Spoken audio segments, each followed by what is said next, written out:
Mira, la meva col·laboració amb el disc de la Marató, hi ha coses, amb la música, que es fan perquè ets músic i bàsicament guanyes la vida. No és aquest cas.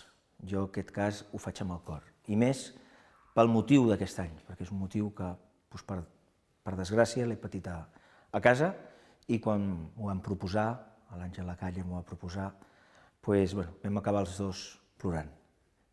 Va més enllà d'una col·laboració. La mort que em va marcar va ser el meu avi fa 2 anys. El meu avi era l'oncle Manel del barri de Gràcia, Creu de Sant Jordi, medalla de la ciutat de Barcelona, pel món associatiu gitano. I era, per mi, la persona que m'ha ensenyat més. Inclús, dintre del món gitano, els pares són els pares, però els avis és més que un pare. I el que sé de cultura gitana, el que sé d'educació, el que sé de tot, és gràcies al meu avi. I és aquella figura que sempre li anaves a demanar consell. I va ser molt fulminant perquè va agafar un càncer de pulmó, igual que el de l'oncle Paret, de cèl·lula petita, i va ser 6 mesos. Per no dir-te mentides, 7. Els metges van dir 6 i ell va durar un mes més. Però el curiós va ser que nosaltres, els gitanos, quan hi ha una malaltia d'aquestes, no ens agrada que li diguin al pacient. Però el meu avi ens va seguir la corrent, perquè el meu avi, totes les malalties de cosins germans seus que havien mort de càncer, sempre parlava amb els metges i sabia els processos de tots els càncers. Quan fas la quimio, quan no la fas, quan et venen els metges a casa, quan et punxen la morfina. Ell ho sabia, tot això. Ell, el metge, ens va dir que no feia falta fer-li teràpia, era un home que tenia 82 anys, un home que corrents en guanyava a mi, perquè era un home que no tenia res. Diu, si és que si no hagués fumat, encara hagués vigut, no? Però, nosaltres, clar, jo i el meu germà, que érem els nets més grans, li vam dissimular que no, que això és un refredat, que no sé què, que no sé quantos, i ell sí, ens seguia la corrent, perquè ell el que no volia és que patiguéssim, nosaltres. Llavors nosaltres li vam portar amagat, i ell ens ho va portar amagat, que ho sabia.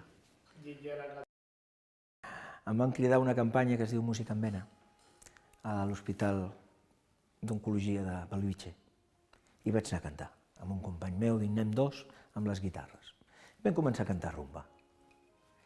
I llavors què passa? Que la gent anava sortint, alguns que estaven malalts, ingressats, i anaven mirant-se, aplaudien.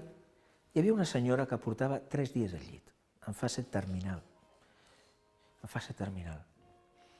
I aquesta senyora, en la seva època, havia ballat, era balladora, i es va voler aixecar, va voler sortir i va ballar.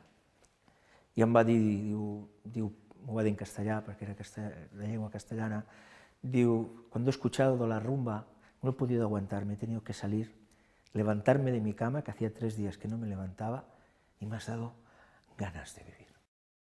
Primer, quan m'ho van proposar i em van donar la cançó, clar, és una cançó rítmicament a 3, totalment diferent en la rumba, i el que a mi m'agrada és això, agafar una cançó que ningú l'hagi pensat en rumba i donar-li la volta i fer-la en rumba. La qüestió musical la vaig veure molt clara, tal com la vaig sentir, dic, això en rumba serà un puntasso.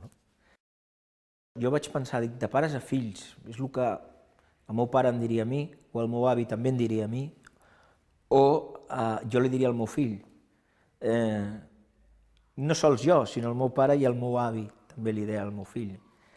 Llavors, com ho podem fer-ho, això? Com podem juntar aquest missatge, amb una coral infantil? Només les veus dels nens ja et posen la pell de gallina i et transmeten aquest missatge. Viure és aprendre a aixecar-se.